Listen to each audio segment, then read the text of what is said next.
Itu cermin untuk kita berlomba menabung pahala. Allah Subhanahu wa Ta'ala sangat dekat sekali dengan jantung anak yatim dan fakir miskin, Mat. Mungkin Selamat pernah dengar hadis Nabi yang kira-kira bunyinya seperti ini. Cintailah anak yatim dan kasihilah fakir miskin. Udah deh, nggak usah khawatir. Yang penting Mas Slamet udah punya niat yang sangat bagus untuk menolong anaknya teman Mas Slamet, ya. Cuman muka Mas Slamet aja yang kurang bagus. Wah.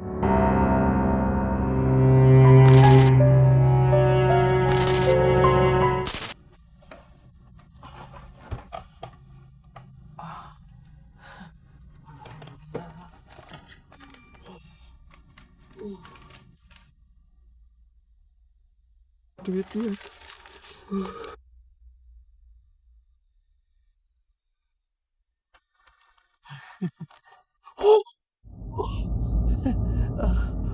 Sri, kamu udah pulang belanja toh, Sri? Taruh duitnya. Saya bilang taruh duitnya.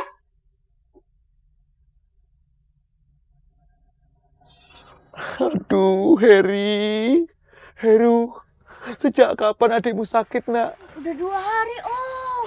Kenapa nggak dibawa berobat? Punya uang, Om. Terus kenapa nggak ke rumah dukun? Nggak tahu, Om. Aduh, di mana rumah Mbak Jambrong ya? Anu Sri, aku bukannya ndak mau bilang sama kamu kalau aku ngambil uang kamu, Sri. Tapi aku ndak tega sama si Heri. Anaknya teman aku yang baru meninggal itu, Sri. Dia itu lagi sakit keras. Aku mau... Mau apa? Mau jadi pahlawan kowe, ha? Mau sosokan gitu nolong orang, Mas? Mas. Wong hidupmu aja itu masih susah. Kowe aja makan masih megap-megap gitu loh. Mau nolong orang. Udah cepet. Taruh duitnya. Tapi Sri... Saya bilang taruh duitnya. Waduh. Kurang aja sampean. Aduh Sri, tolong Sri, sekali ini aja Sri. Aku ndak tega lihat si Heri anaknya temanku itu sedang sakit keras, Sri. Mudah-mudahan kebaikan kamu itu dibalas 3 kali lipat oleh Gusti Allah, Sri. Wedus! Pinter ngomong kowe sekarang ya. Awas ya, kalau sampai kamu kayak gini lagi, ngambil duit kayak gini, dengar, tak pecat kau jadi suamiku. Ngerti?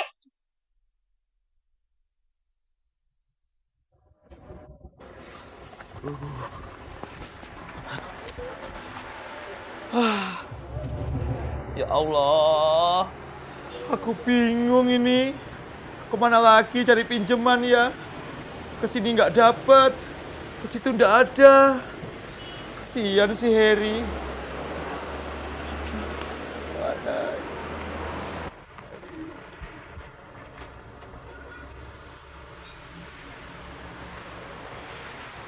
Waduh, Slamet Raharjo siang-siang udah murung.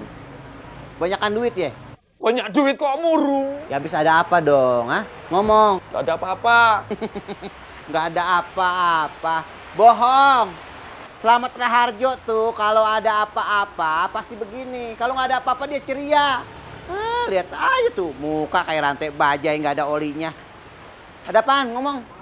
Begini loh Mas, setelah tak pikir-pikir, sebenarnya penghasilanku sebagai tukang parkir itu kan cukup. Paling enggak, aku bisa ngasih makan si Sri, istriku. Kita enggak kelaparan. Walaupun si Sri makannya, ya gitu tadi, memamak biak. Tapi kan cukup. Ya, terus? Iya, kenapa kok Allah ngasih penyakit sama orang susah seperti kita, Mas? Maksud kamu apa sih, Mat? Mas, sampai enggak? Itu loh, anak yatim yang berdua yang ngamen itu kemarin. Hah? Anaknya temenku yang meninggal itu, Mas. Oh iya, inget, Mat. Kenapa emang, Mat? Iya, si Heri yang paling kecil itu sakit keras. Terus aku mau bantu mereka. Kenapa Allah ngasih penyakit kok berat banget sama orang seperti si Heri? Boya kasih penyakit itu yang gampang gitu loh. Kutil, borok, panu, kadas, kurap kan gampang obatnya. 5.000 juga beres. Selamat. Mat, di sini kita kadang kala salah tafsir. Allah itu nggak membedakan mana orang kaya, mana orang miskin, Mat. Wah, kenapa miskinnya ke aku? Saya juga miskin kok. Bercanda, Mat, bercanda. Di mata Allah, Mat, yang membedakan hanya amal perbuatan dan ketakwaannya. Kalau ada orang miskin, Mat, yang punya penyakit orang kaya, jangan salahin Allah, jangan. Banyak juga, Mat, orang kaya yang punya penyakit berat dan nggak bisa disembuhin. Selamat aja nggak tahu.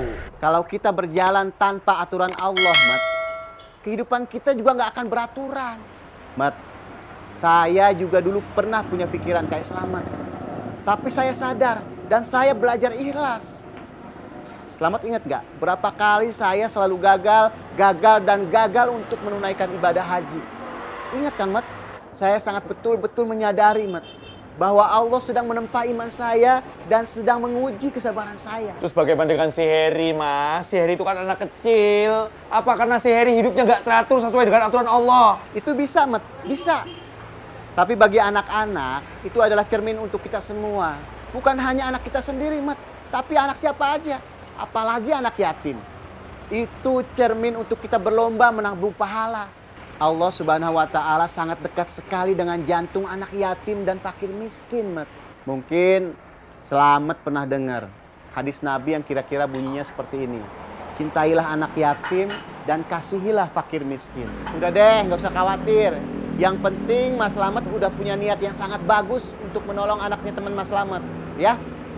Cuman muka Mas Slamet aja yang kurang bagus. Wah, sampean Amsor sok ganteng. Lagi sedih kok dihina. Heri, Om. Kenapa sih Heri? Heri kejang-kejang, Om. Wah, kok bisa? Ayo kita lihat, Mat. Kalau ada apa-apa, buru-buru kita bawa ke rumah sakit. Iya. Ayo kita berdoa buat si Heri yuk. Semoga nggak ada apa-apa. Aduh, Heri. Aduh.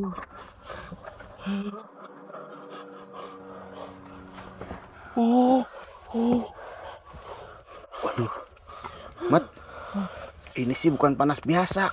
Panasnya tinggi banget. Kalau kagak buru-buru dibawa ke rumah sakit, bisa bahaya nih. Iya. Waduh, gawat banget ini. Ayo kita bawa yuk. Mat, Ayo. Mat, pegang tongkat saya, Mat. Oh. Pelan-pelan dong, Mat. Kena ya.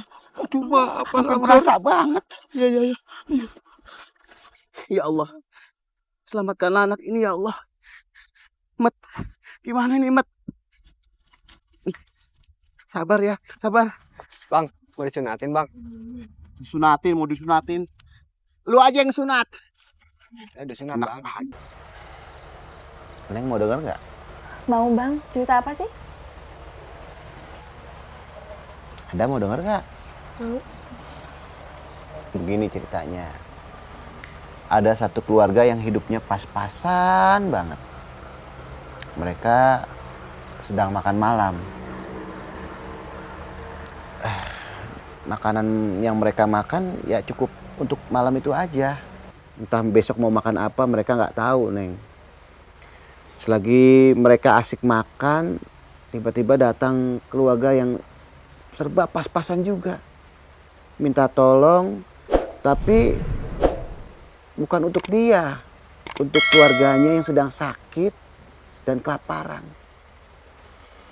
Nah, Abang mau tanya sama Neng, bagaimana keluarga yang pertama menyikapi keluarga yang baru datang tadi? Kalau menurut Neng bang, keluarga pertama itu harus mengambil contoh dari keluarga yang minta tolong. Karena walaupun mereka juga kelaparan, tetap aja mereka ngutamain kepentingan saudaranya yang sedang sakit dan kelaparan juga. Jadi kesimpulannya, keluarga yang pertama itu harus memberikan makanannya yang akan diantar oleh keluarga yang saudaranya sedang kelaparan, Bang. Emang ada apa sih, Bang? Kalau Abang cerita kayak gitu, pasti ada sesuatu yang mau Abang lakuin ya?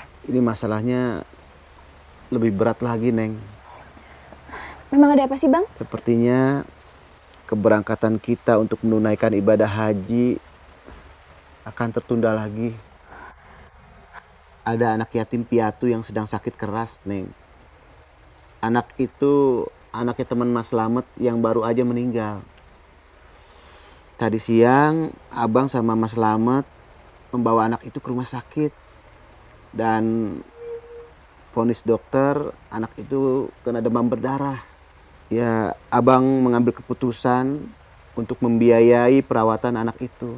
Maafin abang ya, Neng. Maafin abang.